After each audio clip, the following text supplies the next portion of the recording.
Bueno, amigos de Venezuela, siempre, siempre Venezuela. En este segmento del programa tenemos un invitado especial. Se trata del abogado y es parlamentario venezolano Paciano Padrón, quien nos acompaña para analizar algunos temas importantes referentes al país. Vamos a darle la bienvenida. Buenas tardes, Paciano, ¿cómo está? Gracias, Ana. Buenas tardes. Feliz de estar contigo y, por supuesto, con todas las personas que siguen tu programa permanentemente. Bueno, hay un aspecto importante. Yo quisiera empezar por el tema de los derechos humanos. Usted es el vicepresidente del Comité Internacional contra la Impunidad en Venezuela. Y el régimen de facto muy duramente criticó la acción del fiscal Karim Khan durante el día de ayer. Enviaron un comunicado a la Corte Penal Internacional acusándolo de tener una postura alejada del Estado de Derecho. Y esto obviamente genera sus impactos. ¿Qué opinas sobre esta huida hacia adelante del gobierno en el tema de la investigación ante la Corte Penal Internacional? Tú lo acabas de calificar, huida hacia adelante, definitivamente. Ahora, si algo le tiene miedo Maduro y todo el régimen criminal que le rodea, es precisamente a la justicia internacional.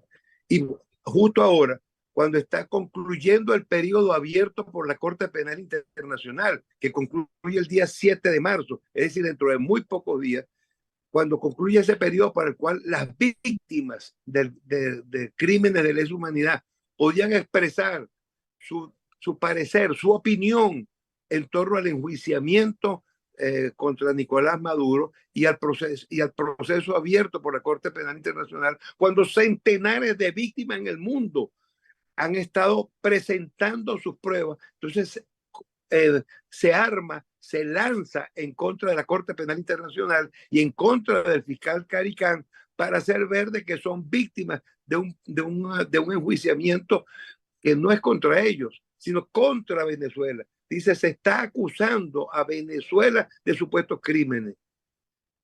Esto es ignorancia o es querer engañar.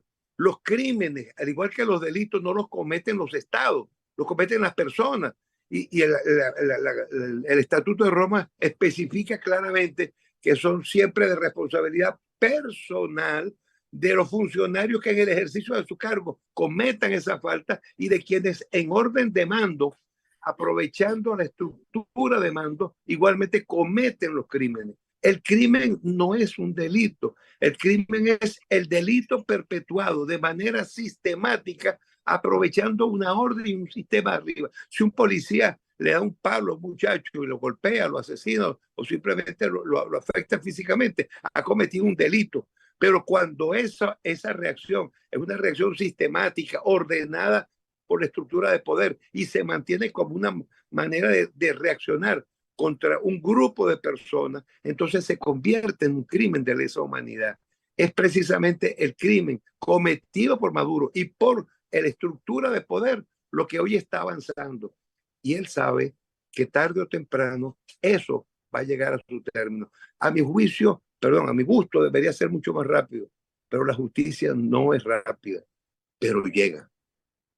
Hay un aspecto importante, usted lo acaba de mencionar, el tema del avance de la justicia. Hay algunos venezolanos que se desesperan y dicen, bueno, pero es que no hay decisiones concretas en relación al caso de Maduro, ¿hasta cuándo vamos a estar esperando? Y uno que entiende los procesos de carácter legal, pues sabe que se están tomando los tiempos porque la Corte no va a omitir ningún detalle que pueda de alguna manera invalidar el proceso que está realizando. Creo que esto es lo que se le debe explicar a los venezolanos. Claro, la justicia es lenta. En general, en cualquier país del mundo, una justicia internacional con procedimientos complicados termina siendo lenta, pero es segura, va avanzando y los pasos se han ido dando. Nicolás Maduro cada vez más se siente arrinconado, sabe que puede ser de un momento a otro, porque el avance de este proceso lo va a llevar a que dentro de poco tenga que trasladarse a La Haya a defender su caso y estoy bien seguro de que tiene temor, pánico de entrar a Europa. Contra él, en el momento en que esto ocurra, tendrá que asistir, y si no asiste pasa a ser prófugo de la justicia y comienza a perseguirlo. Igualmente la estructura, la arquitectura universal para perseguir a los criminales. De modo que él siente que esto va avanzando, todas las patrañas que ha realizado no le sirven. Por supuesto, trata de hacer ver que se trata de una persecución contra Venezuela. Y dice, Venezuela ha sido acusada. No, Venezuela no ha sido acusada. Usted, señor Nicolás Maduro, ha sido acusado. Sus aliados, sus criminales, en la estructura de poder, el orden jerárquico militar y civil en Venezuela está siendo acusado y por supuesto tendrá que responder. Dice, Estados Unidos está intentando manipular y manejar. ¿A quién engaña? Los Estados Unidos no son parte no han suscrito el Estatuto de Roma y no son país parte dentro de la estructura de la Corte Penal Internacional. Tuvieron desde el comienzo algunos reparos en relación al Estatuto de Roma, no lo suscribieron y no son parte. De modo que mal podría alguien que no forma parte de la estructura de la justicia penal internacional, los Estados Unidos, decir ¿cómo se llama? Que está manipulando la Corte Penal Internacional. Es siempre engaño, es siempre mentira. Una de las cosas que vale la pena decir a esta hora es que justo ayer se señalaba a Venezuela como uno de los 15 países con mayor impunidad en el mundo. Es un estudio de Euroasia Group que lo señala en la posición número 11 entre 160 y tantos países estudiados. Bueno, ¿de qué estamos hablando entonces? Y él dice precisamente en ese documento ayer, Nicolás Maduro, que en Venezuela se garantiza la justicia. ¿Se garantiza para quién? ¿Cuál justicia? Claro. Ahora hay una cosa interesante, Paciano. Creo yo que en el marco de la estrategia jurídica del gobierno se han metido un autogol al presionar a la sala de cuestiones preliminares de la Corte Penal Internacional para que de alguna manera paralice el proceso. Más bien la sala abrió un espacio para nuevas denuncias, para la manifestación de denuncias y voluntades de venezolanos que se sienten bajo los crímenes de lesa humanidad cometidos por el régimen de facto. Obviamente que hay más casos de los que habían antes y hay más testimonios y hay más información. Orlando Viera ayer también presentó ante la Corte Penal Internacional unas nuevas incidencias. Esto debilita aún más la posición del gobierno y presenta también una opción interesante en materia jurídica porque le da más fortaleza al fiscal Karim Khan. Claro, por supuesto, él pretende afectar a Karim Khan y Karim Khan va a salir más bien fortalecido de este proceso, porque cuando la Corte abre este lapso, que no es la primera vez que lo hace, ya en otros casos lo ha hecho, de exigir a las víctimas, pedirle a las víctimas, manifiesten ante la Corte su asentimiento o no con este juicio. Dígame por qué usted es víctima, en qué cosa se ve afectado y posteriormente vendrá el proceso para presentar las pruebas. En esta etapa no hay que presentar pruebas. En esta etapa simplemente hay que señalar por qué usted se considera víctima, en qué le han afectado y, por supuesto, la opinión general sobre si debe o no continuar el juicio. No, son centenares, son miles las personas, las víctimas que en el mundo han comenzado a reaccionar. Y estableció la Corte que esa presentación podría ser individual o podría ser por grupo. La puedo hacer yo directamente víctima o la pueden hacer los familiares de la víctima. Si la víctima murió, la víctima directa murió, pues están las víctimas, digamos, consecuencia de aquella, son los hijos, son los familiares, son los esposos, que pueden ir a presentarla. Bueno, en este orden de ideas, la sociedad civil, las organizaciones de la sociedad civil en Venezuela y el mundo se han organizado y han comenzado a estimular y a propiciar. Por supuesto que lo ha hecho CICIBE, pero muchísimas otras organizaciones. Y entonces ahora arremete igualmente el gobierno contra las organizaciones de la sociedad civil. Y lo dice en el documento de ayer y establece que Karim Khan tiene combinación con organizaciones de la sociedad civil para acusar nuevamente a Venezuela. cuando sabemos que no es Venezuela. Y en buena medida, y lo he dicho ya desde hace unos cuantos días, que este proyecto de ley que fue aprobado hace algunos días atrás en primera discusión, leo, el proyecto de ley de fiscalización, regularización, actuación y financiamiento de las organizaciones no gubernamentales y afines, que es la ley que pretende matar o acabar de matar a las organizaciones. Digo acabar de matar porque mire cómo les han dado duro a las organizaciones de la sociedad civil en Venezuela. Este proyecto de ley de fiscalización, regularización, supercontrol de las organizaciones de la sociedad civil al estilo cubano pretende precisamente poner fin, liquidar a la sociedad civil organizada. Y resulta que hoy, más que nunca, Venezuela se organiza. La sociedad civil trata de coordinar sus esfuerzos para hacer más fuerte su voz y lograr lo que en definitiva queremos, la libertad de Venezuela, la democracia y la justicia internacional. ¿Cómo observas, Paciano, la movilización de calle que se está viviendo en el país? El gobierno pretende agotar la protesta, pretende que se erosione la protesta.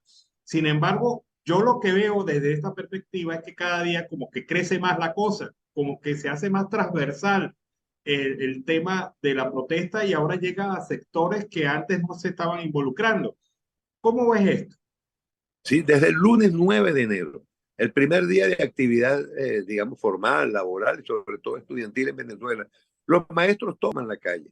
Es una manifestación que efectivamente no se esperaba, que incluso cuando venía convocándose a través de las redes y comenzó a correr la voz, hasta hubo dirigentes políticos y gremiales que salieron a decir que eso no estaba convocado formalmente, que eso no tenía el visto bueno, la organización, no sé cuánto. Bueno, la gente siguió, los maestros siguieron. Y una vez más han dado clases en la calle, han demostrado cómo es absolutamente indispensable salir a defender los derechos. Y en este campo, en este orden de ideas, no han sido después solo los maestros. Por cierto, ese mismo día 9 hubo un estallido ya en Guayana y salió la gente, los trabajadores, a protestar a las puertas de sus empresas y arrancó este movimiento. Estamos hoy ya, 1 de marzo. Han transcurrido 7 largas semanas, 2 meses completos.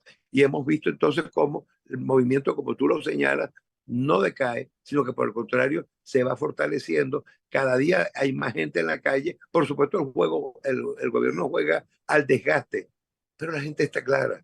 Este es el momento, esta es la hora, ya no puede haber para atrás.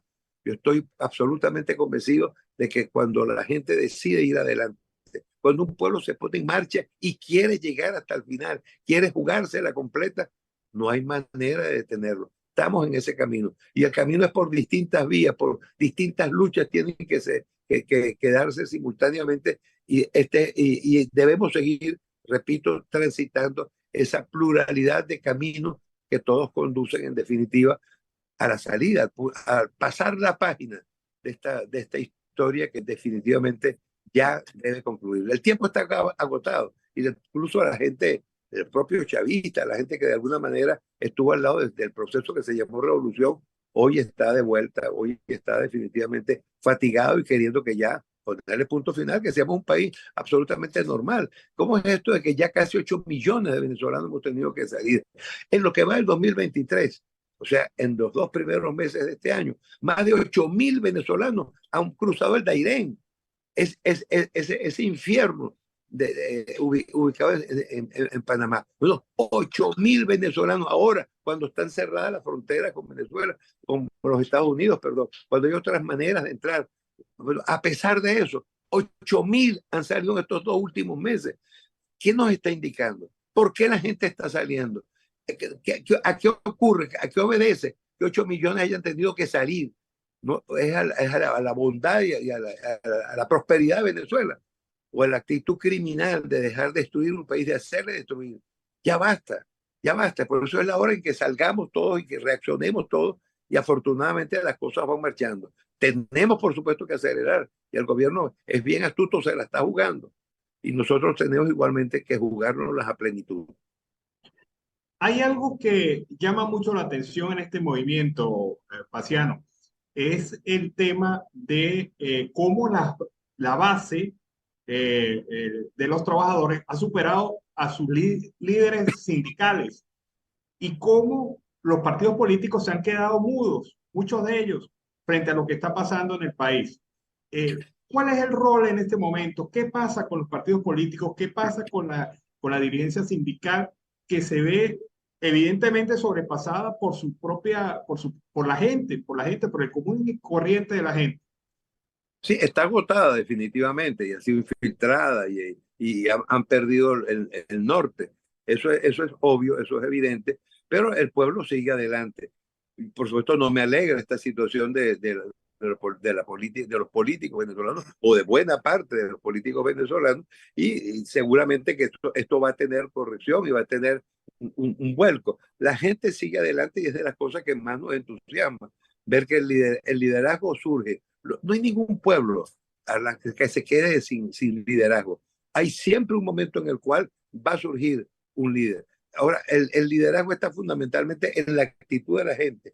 Es la gente la que va a ir llevando adelante el proceso. Que continúe, que continúe. Yo no me desespero en eso. Yo estoy seguro que pronto va a haber. Hay mecanismos para escoger. Hoy, las fuerzas democráticas están intentando el camino de escoger su candidato vía primaria y entendemos que es un proceso bueno, es una buena iniciativa. Por cierto, hay que defender y defendemos viva y apasionadamente el derecho a votar en el exterior, a participar. Porque hay algunos, por supuesto, el régimen no quiere que ni tú, ni yo, ni los que estamos afuera de Venezuela podamos participar en la vida política del país. Eso es un derecho universal y es un derecho constitucional. Desde que se declaró, se aprobó la Declaración de los Derechos Humanos en 1948, al momento que nacía Naciones Unidas, se estableció el derecho humano a que cada ciudadano pueda participar en la vida de su país. Pero es el mismo derecho que consagra nuestra Constitución. Donde quiera que yo esté, no dejo de ser ciudadano venezolano y tengo el derecho a participar en las decisiones fundamentales. De modo que basado en eso, hemos hecho todo un movimiento que hemos llamado Movimiento Ciudadano Venezolanos en el Mundo, que avanza en este camino, organizándonos, generando la presión necesaria, porque ya no es solamente, mi querido amigo, el régimen que no quiere que votemos, sino que hay algunos de los candidatos que parecieran no interesarle tampoco mucho el que tú y yo y los 8 millones, no 8, 4 millones y medio de esos 8 millones que tenemos derecho a votar podamos hacerlo. Por cierto, hay que revisar ese registro electoral.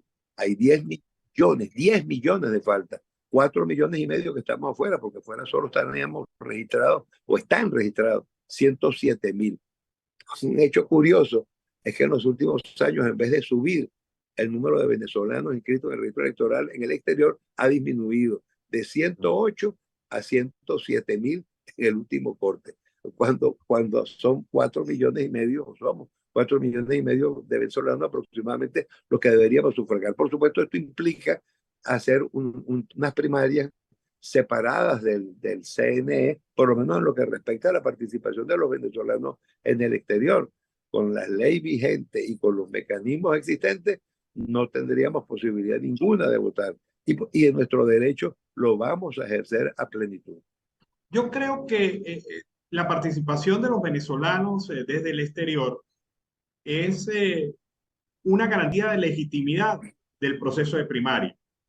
Pero hay personas, como bien los ha mencionado, que señalan que el voto en el exterior, ¿para qué sirve si no va a tener influencia en el voto de las elecciones, en las listas del CNE? ¿Qué le responderíamos nosotros a estas personas dentro de partidos políticos que piensan de esta manera?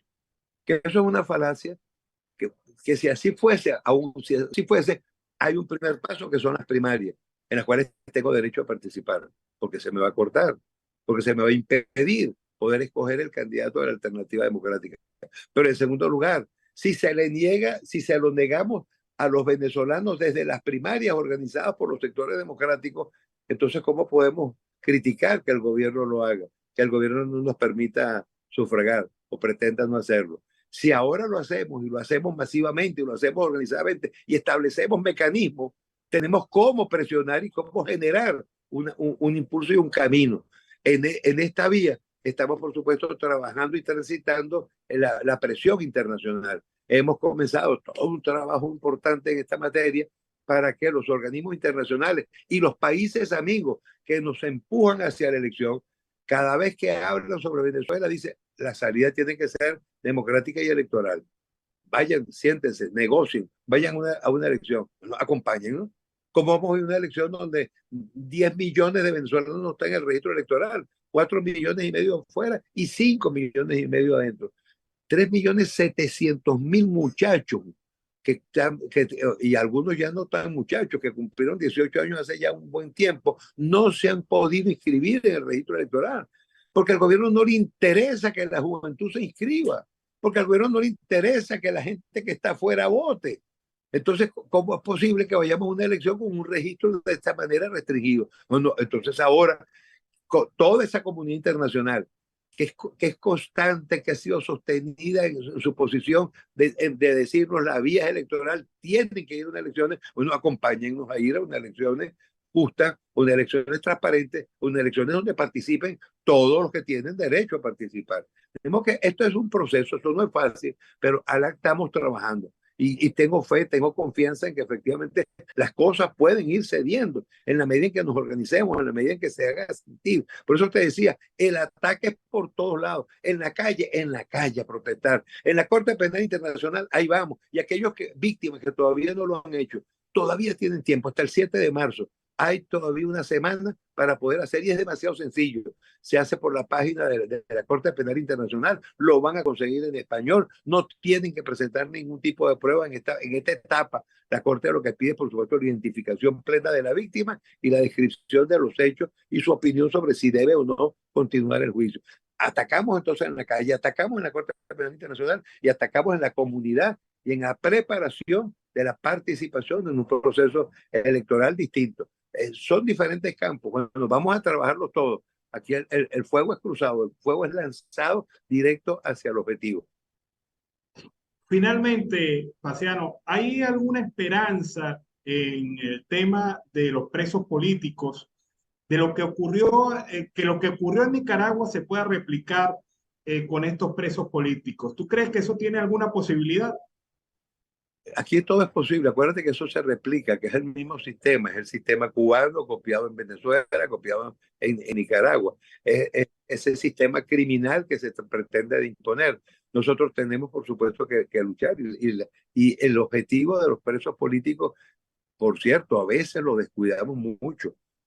Creo que podemos confesarnos ahí. La gente va pasando el tiempo y como que el preso se queda con su sufrimiento, con sus torturas, con su hambre, con su miseria, con su desesperación, el de él y el de su familia. Y no siempre como que los tenemos en el objetivo, el recordatorio permanente de la situación en la cual están viviendo. Este es un sistema, desgraciadamente, digamos, copiado del castrocomunismo que ya tiene más de 60 años.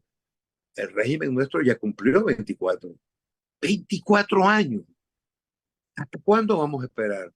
24 años. Si es que no se les dejó gobernar, si es que hubo una conspiración para hacerlo, señor, sepárese, porque ese camino definitivamente no es el de Venezuela. Ya está más que probado. ¿Qué más puede esperarse? ¿Qué expectativa puede generar hoy Nicolás Maduro y el régimen criminal? Es tiempo. El tiempo está ya vencido. Es hora de seguir en esta lucha cruzada. No es fácil, pero lo vamos a lograr.